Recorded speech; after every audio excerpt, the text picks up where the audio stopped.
Excuse me, Arjun কোথায় আছে? Sir তিনি এখন মিটিং এ আছেন। দাঁড়ান স্যার, ভেতরে মিটিং চলতেছে, একটু অপেক্ষা করেন।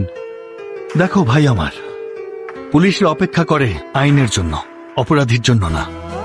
আপনাদের সবাইকে বিরক্ত করার জন্য আমি আন্তরিকভাবে দুঃখিত, কিন্তু মিস্টার অর্জুনের সাথে আমার কিছুক্ষণ কথা বলতে হবে। মানে কি এসবের? এখানে একটা মিটিং চলছে, ভেতরে ঢুকলেন কি করে? রিসেপশনে গিয়ে বসুন। শুনুন মিস্টার অর্জুন, আমি আপনার এই হাসপাতালটাতে নিজের কোনো রক্ত পরীক্ষা করাতে আসিনি, আপনাকে জিজ্ঞাসাবাদ করতে এসেছি। এর কারণ কি? KA05M5656 ফরচুনার, এটা আপনার গাড়ির নাম্বার? হ্যাঁ, তো কি হয়েছে? আপনার গাড়িতে করে ওনার বোনকে কিডন্যাপ করা হয়েছে, এটাই অভিযোগ। কিডন্যাপ? আদিত্যকে কল করো।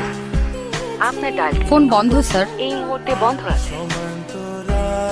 গাড়িটা আমার ভাই আদিত্য ব্যবহার করছে, ওকে ফোনে পাওয়া মাত্র আপনাকে জানাবো। এখন যেতে পারেন।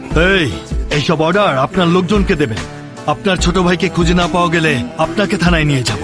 এই, মাথা খারাপ হয়ে গেছে? হ্যাঁ, আমার যা ক্ষমতা, আমাকে তো দূরে থাক, আমার অফিসের একটা সিকিউরিটিকেও তোর বাপও এসে গ্রেফতার করতে পারবে না। আপনি কি আমাকে চ্যালেঞ্জ করছেন?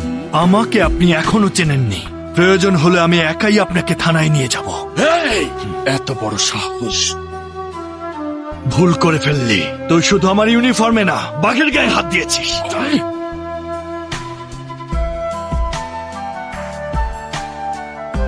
অফিসার, তুই কিন্তু অনেক বড় ভুল করছিস।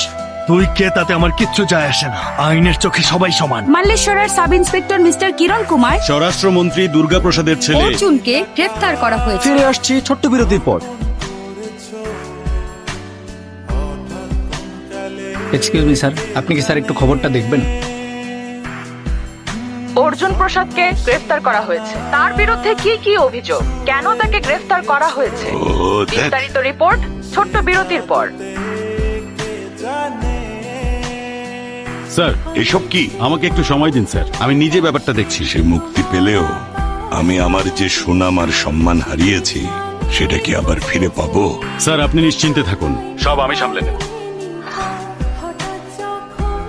স্যার আমার সব সাক্ষাৎকার এখনই বাতিল করো আর অতি দ্রুত ব্যাঙ্গালোরের ফ্লাইট টিকিট বুক করো। আচ্ছা স্যার, ঠিক আছে।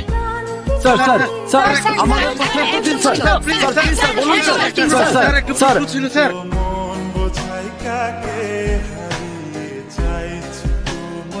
এই থানার দায়িত্বে কে আছে? স্যার, তুমি।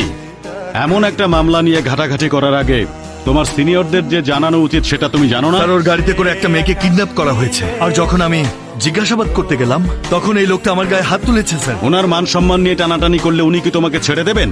ওনার কাছে ক্ষমা চেয়ে এক্ষুনি ওনাকে ছেড়ে দাও। স্যার, উনি একজন অপরাধীকে আটক করেছেন আর আপনি তাকে ছেড়ে দিতে বলছেন? এটা আবার কে? স্যার, কিডন্যাপের বিষয়ে এই লোকটাই অভিযোগ করেছে।